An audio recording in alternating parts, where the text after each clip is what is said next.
Hello friends, महान स्वाहिनी classes में आप सभी का स्वागत है। मैं राहुल सर आज आपको क्वेश्चन नंबर 3 से सॉल्व करवाऊंगा और वो भी एक्सरसाइज 7.5 का। इस क्वेश्चन में आपको इसका समाकलन निकालना है। समाकलन निकालने के लिए जो आपको प्रतिस्थापन विधि बताया गया है वो सब यहाँ पे काम नहीं करेगा। यहाँ पे आपको आंशिक भिन्नों का प्रयोग करके समाकलन निकालना है। अब बात आती है आंशिक भिन्न क्या होता है। हम आपको पहले वाले वीडियो में बताए थे, जो परिचय वाला वीडियो इसका इंट्रोडक्शन वाला है, ठीक ना। आंशिक भिन्न के बारे में एकदम क्लियर कर दिए थे। तो सबसे पहले आपको इसको आंशिक भिन्न में बदल देना है, इसलिए आप यहाँ पे लिखेंगे आंशिक भिन्नों के रूप में लिखने पर, आंशिक भिन्नों के रूप में लिखने पर, के रूप में लिखने पर केवल आप 1-2 मिनट देखिए, फिर उसके बाद आपको समझ में आने लगेगा, ठीक ना।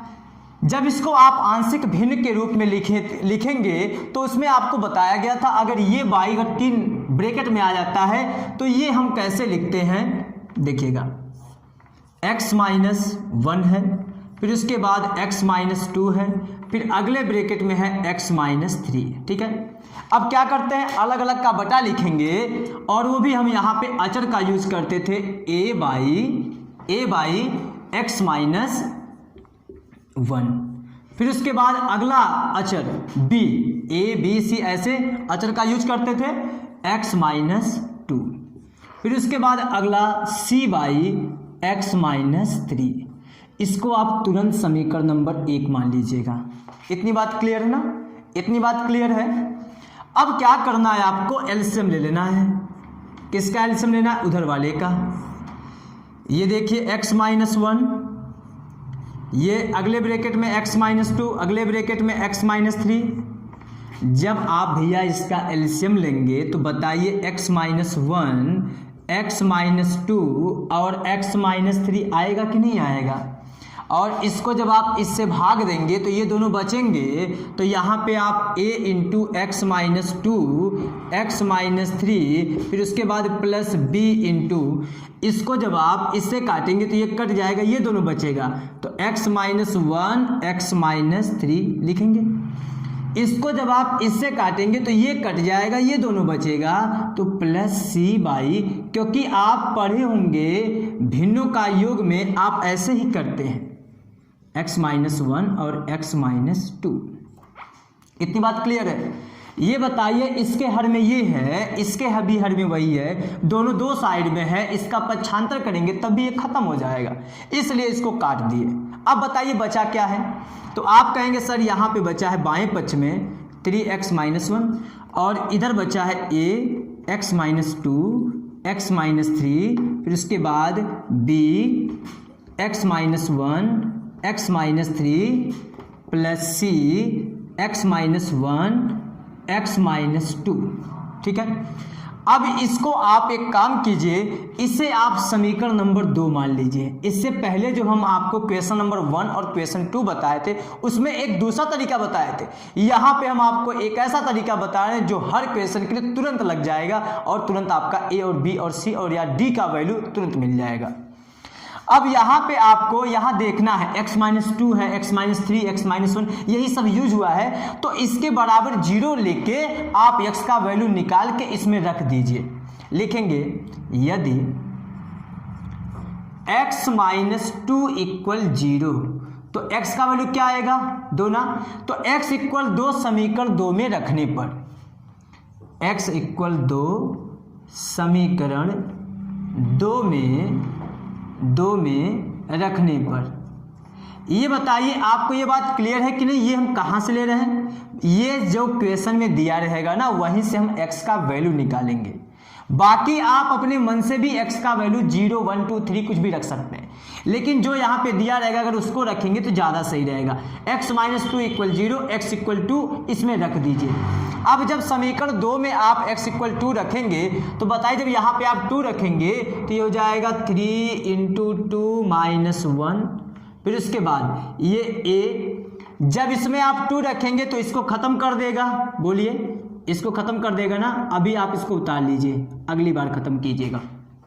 प्लस ये b, इसमें जब आप 2 रखेंगे 2 - 1, फिर उसके बाद 2 - 3, फिर उसके बाद c, इसमें जब आप 2 रखेंगे 2 - 1, फिर उसके बाद 2 - 2। आप बताइए 2 - 2 करेंगे 0 होगा, 0 का इसमें गुणा करेंगे पूरा खत्म कर दिया। इधर देखिए 2 - 1 करेंगे 1 होगा, 2 - 3 करेंगे तो -1 होगा, ये तो मान लीजिए नहीं खत्म होगा। 2 - 2 करेंगे 0 हो जाएगा, a का वैल्यू भी खत्म हो जाएगा। आपको यहाँ से b का वैल्यू तुरंत मिल गया एकदम आसानी से। इसलिए अब देखिए आप यहाँ हम इसको रेस कर देते हैं और यहाँ पे देखिए वैल्यू निकालते हैं क्योंकि जगह भी नहीं है। देखिएगा ये समीकरण 1 को ध्यान दीजिएगा, यहाँ पे आपका वैल्यू हो गया 6 - 1 इक्वल, ये हो गया आपका 0, फिर उसके बाद ये आपका वैल्यू हो गया प्लस, इसका जब आप गुणा करेंगे तो घटाएंगे 1 आएगा, यहाँ पे क्या आएगा -1 आएगा, ये हो गया b गुणे 1 गुणे -1, फिर ये c का वैल्यू 0 हो गया है। यहाँ पे आया 5 इक्वल, जब इसका आप गुणा करेंगे तो -b आएगा, बाकी सब तो खत्म है। तो b जब इधर करेंगे तो b इक्वल हो जाएगा 5 को इधर कर दीजिए, ये 5 हो गया। ठीक है, b का वैल्यू तुरंत मिल गया। अब ऐसे ही आपको एक बार x - 3 इक्वल 0 रखना है, x - 1 इक्वल 0 लेके चलना है, x का वैल्यू रखना है। अब देखिएगा यदि x - 3 इक्वल 0 तो x इक्वल क्या हो जाएगा 3, समीकरण 2 में रखने पर, समीकरण 2 में क्या करने पर, रखने पर। अब आप समीकरण 2 में फिर रखिए, वहीं पे क्या रखेंगे, देखिए ये ध्यान दीजिएगा, समीकरण 1 है, समीकरण 2 में जब आप रखेंगे तो समीकरण 2 आपका कहाँ पर है, यही ना है। देखिए यहाँ पे रखिए, क्या रखना है, 3 रखना है। तो जब यहाँ पे 3 रखेंगे तो 3 गुणा 3 - 1, फिर उसके बाद बराबर हो जाएगा ये 1। जब इसमें आप 3 रखेंगे तो ये पूरा खत्म हो जाएगा ना, तो हम यहाँ पे 0 लिख दें सीधा, बोलिए, यहाँ पे गुणा 0 हो जाएगा, माइनस, यहाँ पे 3 में से 3 घटाएंगे 0 हो जाएगा। यहाँ मान लीजिए कुछ आएगा तो पूरा खत्म कर देगा ना, इसका मतलब b और ये पूरा आपका 0 हो जाएगा। फिर उसके बाद प्लस c, यहाँ पे देखिए 3 में से 1 घटाएंगे, फिर उसके बाद 3 में से 2 घटाएंगे, ये 0 नहीं होगा इसलिए इसको उतार लिए। इसका गुणा करेंगे तो 9 हो जाएगा, 9 में से 1 घटाएंगे 8 हो जाएगा, ये जब 0 ये भी 0, इसका घटाएंगे 2 आएगा, इसमें से घटाएंगे 1 आएगा, तो ये हो जाएगा हमारा 2c। और जब 2 को नीचे भेजेंगे 4 हो जाएगा, कट जाएगा ना, 8/2 हो जाएगा, इसका मतलब c का वैल्यू आपका आ गया 4। अब क्या निकालना आपको, a का वैल्यू। फिर वही, अभी तक आप x - 3 लिए थे, इससे पहले आप x - 2 लिए थे, अभी x - 1 लेके चलना है। ठीक है, क्या लेके चलना है, x - 1। अब लिखेंगे यदि, देखिएगा हम इसके बाद यहाँ पे लिख रहे हैं, यदि x - 1 इक्वल 0, x इक्वल 1, समीकरण किस में रखने पर, 2 में रखने पर। जब समीकरण 2 में आप इसका वैल्यू रखेंगे, ध्यान दीजिएगा, समीकरण 2 में जब आप x इक्वल 1 रखेंगे, ये देखिए समीकरण 2 है आपका, तो यहाँ हो जाएगा 3 × 1 - 1 इक्वल, ये बताइए a, फिर ये ब्रैकेट में 1 - 2, फिर उसके बाद 1 - 3, जब यहाँ 1 रखेंगे 1 - 1 0 हो गया, ये पूरे को 0 कर देगा, खत्म हो जाएगा b का वैल्यू, इसका मतलब ये 0 हो जाएगा, c का वैल्यू भी 0 हो जाएगा, क्योंकि देखिए 1 में से 1 घटाएंगे 0 हो जाएगा। मतलब जब भी आप रखेंगे ना तो बाकी सब खत्म हो जाएगा, केवल एक तो बचेगा जिससे आपको तुरंत वैल्यू मिल जाएगा। इसका गुणा करेंगे 3 आएगा, 3 में से 1 घटाएंगे 2 आएगा, यहाँ पे आप घटाएंगे तो -1 आएगा, यहाँ पे -2 आएगा, गुणा करेंगे तो 2a आएगा, और जब a का वैल्यू निकालेंगे तो a का वैल्यू 1 आ गया। a b c का वैल्यू तुरंत मिल गया आपको, अगर आप समीकरण से सॉल्व करते ज़्यादा टाइम लग जाता। अब a b c का वैल्यू समीकरण 1 में रखने पर, आप वीडियो को पीछे करके देखेंगे हम समीकरण 1 को क्या माने थे। अब देखिए हम लिख रहे हैं भाई, ठीक है, ये लिखने के बाद देखिए यहाँ पे चले आए थे, अब लिखेंगे समीकरण 1 में a b तथा c का मान रखने पर। देखिएगा समीकरण 1 आपका यही था, 3x - 1 बाई ब्रैकेट में x - 1, x - 2, x - 3, यही ना था। उसके बाद a बाई क्या था, a बाई x - 1, तो a का वैल्यू क्या है 1 ना, तो यहाँ पे लिखेंगे 1 बाई एक्स माइनस वन। फिर उसके बाद b by x minus two, B का वैल्यू क्या है -5, तो यहाँ हो जाएगा -5 by x minus two, plus c का वैल्यू है 4, तो 4 बाई एक्स माइनस थ्री। ठीक है, इतनी बात क्लियर है ना। इसका मतलब ये हुआ, इसके जगह पे हम ये लिख सकते हैं। अब क्या करना है आपको, इसका समाकलन ना, अब जाके आपको समाकलन निकालना है, क्योंकि अब ये समाकलन करने योग्य हो गया है। तो इसको हम रेस कर देते हैं और उसके बाद सीधा चलते हैं क्वेश्चन को लेके। ठीक है, ये बात आपको क्लियर हो गई ना। ये बात अगर आपको क्लियर हो गई है तो प्लीज़ वीडियो को लाइक कीजिएगा और चैनल को जरूर सब्सक्राइब कीजिएगा।